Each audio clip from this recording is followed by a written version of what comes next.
আজ আমরা জানব কিভাবে একটা স্বপ্ন একটি মেয়ের জীবন বদলে দিল। প্রিয় ভাই ও বোনেরা, এক শহরের এক প্রান্তে থাকত এক মেয়ে, নাম তার সায়রা। সে নামাজ পড়ত না, পর্দা করত না, আল্লাহর কথা শুনলেই বিরক্ত হতো।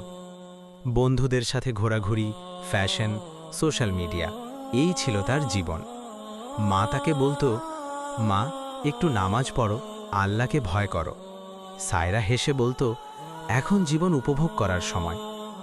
এক রাতে হঠাৎ তার খুব জ্বর এলো। ঘুমের মধ্যে সে এক ভয়ঙ্কর স্বপ্ন দেখল।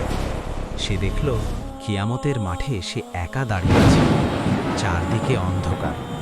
তার আমলনামা তার হাতে দেওয়া হলো, কিন্তু সেখানে ভালো কাজ প্রায় নেই। তার শরীর কেঁপে উঠল। হঠাৎ সে শুনল এক কঠিন ডাক। তুমি কি প্রস্তুত ছিলে? ভয়ে এসে চিৎকার করে উঠল। ঘুম ভেঙে গেল। সে কাঁদতে লাগল। সকালে সে আয়নায় নিজের দিকে তাকিয়ে বলল, যদি আজই আমার শেষ দিন হতো। সেদিন থেকেই তার পরিবর্তন শুরু হলো। সে প্রথমবার সিজদায় পড়ে কাঁদল। ধীরে ধীরে পর্দা শুরু করল। 5 ওয়াক্ত নামাজ পড়তে লাগল। গরিবদের সাহায্য করল। কুরআন তিলাওয়াত শুরু করল। বন্ধুরা হাসত, বলতো, এত বদলে গেলে কেন? সে শুধু বলতো, আমি দেরি করে ফেলতে চাই না।